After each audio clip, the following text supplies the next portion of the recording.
Now we'll discuss the 11th most common question asked by the non-Muslim is, the 11th misconception in the mind of the non-Muslim is that if Islam is against idol worship, why do the Muslims bow down to the Kaaba?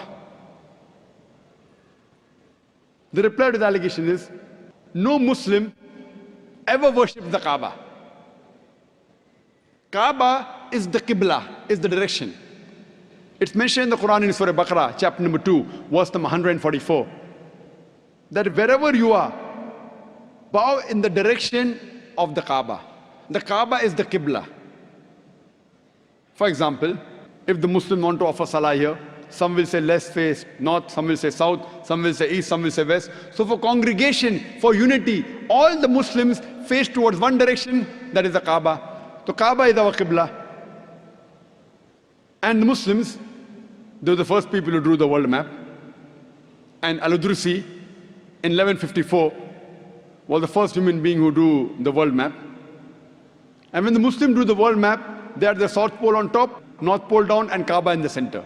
Later on, the Western cartographers came and they turned the map upside down. North Pole top, South Pole down, yet, alhamdulillah, the Kaaba is in the center. So whichever part of the world you're in, if you're in the north, you face towards the south. If you're in the south, you face towards the north. If you're in the east, you face towards the west. If you're in the west, you face towards the east. Kaaba is the center. Now, when we Muslims go to Makkah, and during Umrah, or Hajj, or while doing Tawaf, we circumambulate around the Kaaba. Now, why do the Muslims circumambulate around the Kaaba? Because it's the commandment of Allah and our Rasul, we do it. But the logical reason that I can think of is that when we circumambulate, we know that every circle has got only one center. So when we're circumambulating, we're testifying that God is only one.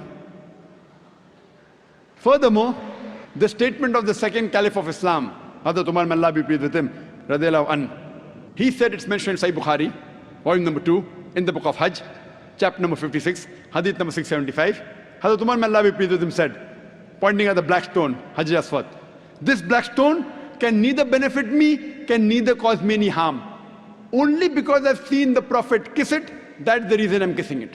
This statement that the black stone, Hajar Aswad, can neither benefit any Muslim nor harm any human being is sufficient to prove that we Muslims don't worship the Kaaba. And furthermore, during the time of the Prophet, there were many Sahabas who stood on the Kaaba and they gave the azan. No idol worshipper will ever stand on the idol he or she worships. This is sufficient proof to show that we Muslims, we don't worship the Kaaba is only the Qibla.